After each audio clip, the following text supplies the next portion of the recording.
ഇന്ന് തന്നെ ഡൗൺലോഡ് ചെയ്യൂ. കാണൂ നിങ്ങളുടെ ഫേവറേറ്റ് ഷോസ്. വർമ്മ സാറിന് വരുന്ന കഷ്ടകാലങ്ങൾ പരിഹരിക്കാൻ അംബിക മാഡം ഒരു ജോത്സ്യരെ വിളിച്ചു വരുത്തി.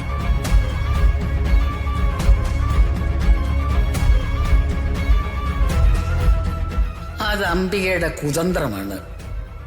എന്നിട്ട് ബാക്കി പറയടാ. വർമ്മ സാറിന് ദുർമരണുണ്ടാവും.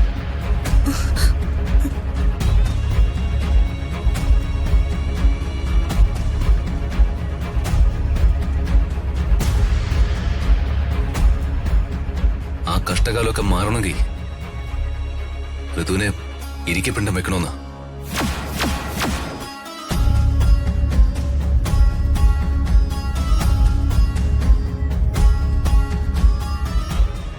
ഇരിക്കപ്പിണ്ടോ? എന്റെ കുഞ്ഞ് ജീവിച്ചിരിക്കുമ്പോഴോ?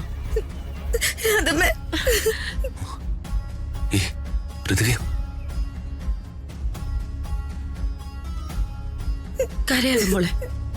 ഇതവളുടെ വേലയാ, അംബികയുടെ. വർമ്മ സാറിന് ചേച്ചിയായി പോയി. അല്ലെങ്കിൽ ഞാൻ അവളെ തട്ടിക്കളഞ്ഞിട്ട് ജയിലിൽ പോയേനെ.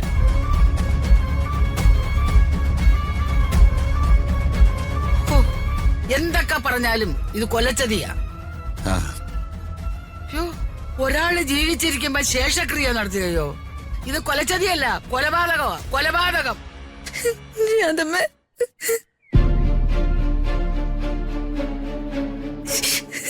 മോള് കരയാതെ, ഇതൊന്നും നടക്കാൻ പോകുന്നില്ല. ഈ വിഷപ്പാമ്പിനെ തല്ലിക്കൊല്ല ഇവിടെ ആരുമില്ലേ? നീർക്കോലിയെ പോലും തല്ലിക്കൊല്ലാൻ പറ്റത്തില്ലടി മണ്ടി. കേസെടുക്കും, കേസ്.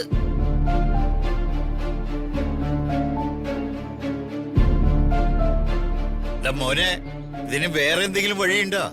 അച്ഛാ, ഞാൻ ജീവിച്ചിരിക്കുമ്പോ എന്റെ ഋതികയെ ഇരിക്കപ്പെടം വെക്കാൻ ഞാൻ സമ്മതിക്കില്ല. പിന്നെ ഞാൻ എന്തിനാണായിട്ട് നടക്കുന്നത്? ഇനി അവരെന്റെ പെണ്ണിന്റെ നേരെ വന്ന അവരുടെ ചോര കണ്ടേ ഞാൻ അടങ്ങും.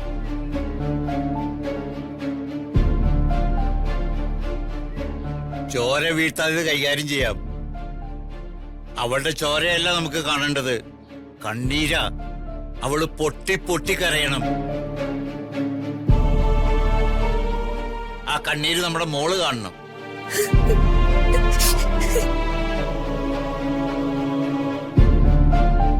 ഇത് തടയാൻ നീ നിന്റെ വഴി നോക്ക്, ഞാൻ എന്റെ വഴി നോക്കാം.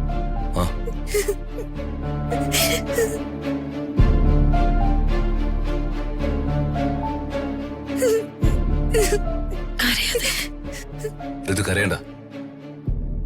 നിന്റെ കഴുത്തി കിടക്കുന്ന താലി ഞാൻ കെട്ടിയതാ. എന്റെ ഋതുവിനെ കരയിപ്പിക്കുന്നവരെ ഈ രാജു കരയിപ്പിക്കും. അതിനെ യാതൊരു സംശയം വേണ്ട.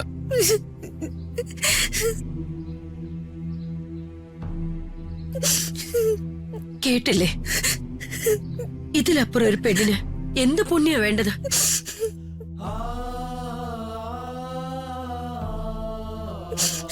മോളി കരയണ്ട. അകലെ